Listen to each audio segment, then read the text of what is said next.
ফুচকা ভালোবাসে না এরকম মানুষ কিন্তু আতশকাচ দিয়ে খুঁজলেও খুঁজে পাওয়া যাবে না। একটা সময় ছিল যখন বলতো মেয়েরাই ফুচকা ভালোবাসে, কিন্তু এখন তো ছেলেরাও সমান তালেই মেয়েদের মতন ফুচকা ভালোবাসে। নমস্কার বন্ধুরা, আমি ঝিনুকের রান্নাঘরে আপনাদের সবাইকে স্বাগত। আজ আমি খুব সহজেই ফুচকা বানানোর রেসিপি শেয়ার করব আপনাদের সাথে। ফুচকা বানানোর মেন পার্ট কিন্তু এই লুচিগুলো তৈরি করে নেওয়া। যদি আপনারা পারফেক্ট মেজারমেন্ট মানে যেটা আমি দেখিয়েছি সেটা পারফেক্টলি মেনে ফুচকাগুলো তৈরি করেন, প্রত্যেকটাই ফুচকা কিন্তু একদম টইটুম্বুরভাবে ফুলে উঠবে আর একদমই কিন্তু খাস্তা মুচমুচে হবে। খুবই সহজ ও সিম্পলভাবে রেসিপিটা আমি তৈরি করে দেখাচ্ছি। কিছুটা দোকানে জিজ্ঞেস করে আর কিছুটা ইউটিউব ভিডিও দেখেই কিন্তু আমি একদম পারফেক্টভাবে ফুচকাটা তৈরি করে দেখাবো। তার জন্য সবার প্রথমে আমি ওভেনের মধ্যে কিছুটা পরিমাণে জল একদম টকবগিয়ে ফুটিয়ে নিয়েছি। এবারে ডোটা রেডি করার জন্য একটি পাত্রের মধ্যে আমি দিয়ে দিচ্ছি 1/4 কাপ পরিমাণে সুজি, বা ওজন হিসেবে 125 ml। এবারে ওর সাথে দিয়ে দিচ্ছি 2 টেবিল স্পুন পরিমাণে ময়দা।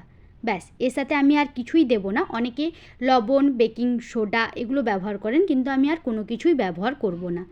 একটা চামচ দিয়ে ভালো করে শুকনো উপকরণগুলো মিশিয়ে নিচ্ছি।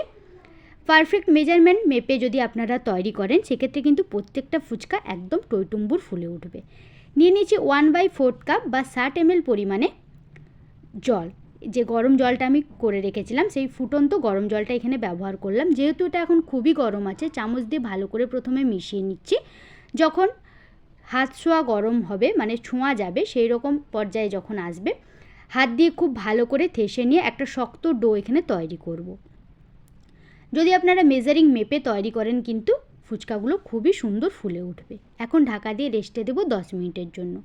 যেহেতু হাতে এখন অনেকটাই সময় আছে, তাই আস্তে আস্তে আমি টকজল আর আলুর পুরটা তৈরি করে নেব। তার জন্য একটা ভাজা মশলা রেডি করে নিচ্ছি। একটি কড়াইয়ের মধ্যে দিয়ে দিলাম অল্প কিছুটা ধনে আর দিয়ে দিলাম গোলমরিচ। যেহেতু এর চামড়াগুলো একটু মোটা থাকে তাই প্রথমে এগুলো একটু নেড়ে নিয়ে দিয়ে দিচ্ছি তেজপাতা আর শুকনো লঙ্কা। ভালো করে অল্প কিছুক্ষণ নেড়ে নেওয়ার পর দিয়ে দিলাম 1/2 চামচ পরিমাণে কাঁচা জিরে। যখন একটা সুন্দর গন্ধ আসবে ওভেনটা বন্ধ করে ঠান্ডা হলে আমি গুঁড়ো করে নেব। অপরদিকে আমি তেঁতুলটাকে ভিজতে দেব। তেঁতুলটা যদি কিছুক্ষণ ভিজিয়ে রাখেন তাহলে কিন্তু তেঁতুলটা নরম হয়ে যায়, তাই তেঁতুলের কাঁধটা বের করতে সুবিধা হয়। ফুটন্ত গরম জলটা আমি এর মধ্যে দিয়ে চামচ দিয়ে চিপে নিয়ে ভিজতে দেব অল্প কিছুক্ষণের জন্য। ততক্ষণ আমি ধনেপাতার একটা পেস্ট রেডি করে নেব। নিয়েছি 1 মুঠো পরিমাণে ধনেপাতা, কিছুটা কাঁচা লঙ্কা আর 2 ইঞ্চি আদার টুকরো, এগুলো মিক্সিতে পেস্ট করে নিচ্ছি।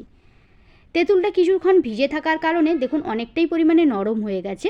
এবারে হাত দিয়ে খুব ভালো করে চটকে নিলেই কিন্তু কাঁধটা খুব সুন্দর করেই বেরিয়ে আসবে। এই ফুচকার মেন পার্ট হচ্ছে ফুচকার পুরি বানানো। আলু বা টক জল মাখা প্রত্যেকেই পারেন, তাই অবশ্যই একটু ভালো করে শেষ পর্যন্ত ভিডিওটা দেখুন। একটি পাত্রের মধ্যে তেঁতুলের কাঁধটা দিয়ে দিলাম পরিমাণ মতন লবণ আর ভাজা মশলার 1 চামচ পরিমাণে, কিছুটা দিয়ে দিলাম ধনেপাতার কুচি আর ধনেপাতা, আদা আর কাঁচা লঙ্কার যে পেস্টটা করে রেখেছিলাম সেই পেস্টটা। পরিমাণ মতন জল দিয়ে খুব ভালো করে মিশিয়ে নিলেই কিন্তু আমাদের তেঁতুল জল একদমই রেডি। এবারে আলুর পুরটা তৈরি করার জন্য আমি কিছুটা পরিমাণে সেদ্ধ করা আলু এখানে নিয়ে নিয়েছি। দিয়ে দিলাম কুচনো পেঁয়াজ, কুচনো লঙ্কা আর কিছুটা পরিমাণে ধনেপাতা কুচি। যে ভাজা মশলাটা করে রেখেছিলাম তার 1 চামচ। স্বাদ অনুযায়ী দিয়ে দিলাম লবণ। এবারে ভালো করে মিশিয়ে নিচ্ছি। আপনারা এর সাথে চাইলে ঘুগনি বা সেদ্ধ মটর এগুলোও দিতে পারেন। আমি দিচ্ছি এখানে কাঁচা ছোলা, ভিজিয়ে রেখেছিলাম সেই ছোলাটা আর অল্প কিছুটা পরিমাণে টক জল। ভালো করে মিশিয়ে নিলেই কিন্তু আলুর পুর আমাদের একদমই রেডি হয়ে যাবে।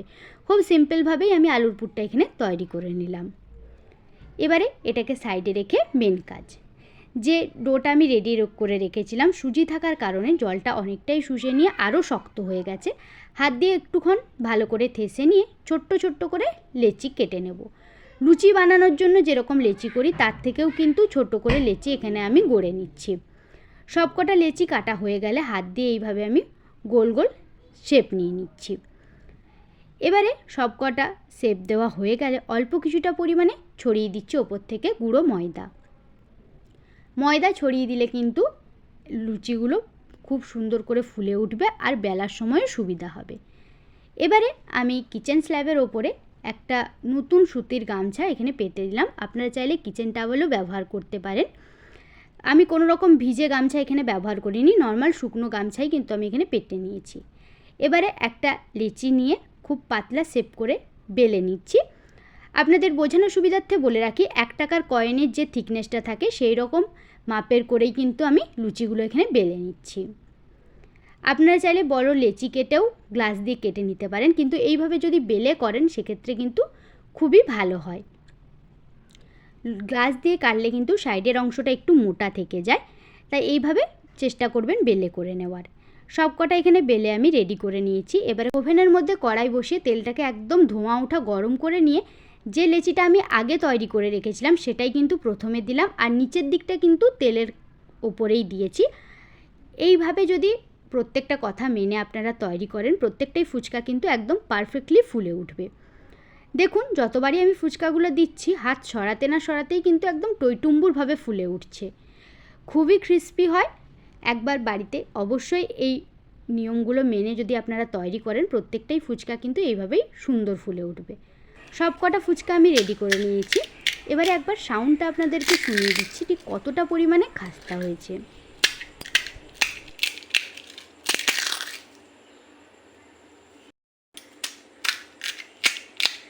আওয়াজটা শুনে আশা করি আপনারা বুঝতেই পেরেছেন যে ফুচকাগুলো ঠিক কতটা পরিমাণে ক্রিস্পি হয়েছে। তাই যদি এবারে বাড়িতে ফুচকা খেতে ইচ্ছে করে, এখন দোকানে না ছুটে সহজেই কিন্তু বাড়িতেই ফুচকাগুলো আপনারা তৈরি করে নিতে পারেন। প্রত্যেকটা ফুচকা খুবই ক্রিস্পি হয়, আর আলু আর টক জল দিয়ে কিন্তু দুর্দান্ত লাগে। আমার আজকের এই রেসিপিটা আপনাদের কেমন লাগলো কমেন্টে লিখে অবশ্যই জানাবেন। আর যদি এই রেসিপি আপনাদের ভালো লেগে থাকে, আমার চ্যানেলটাকে সাবস্ক্রাইব করার অনুরোধ রইল, আর পাশে থাকা বেল আইকনটিতে ক্লিক করবেন, যাতে আমি যখন কোনো নতুন ভিডিও দেব নোটিফিকেশান সবার আগে আপনাদের ফোনেই যায়। সবাই ভালো থাকবেন, সুস্থ থাকবেন। ফিরে আসছি অন্য কোনো রেসিপি নিয়ে, ততক্ষণের জন্য সবাইকে অনেক অনেক ধন্যবাদ।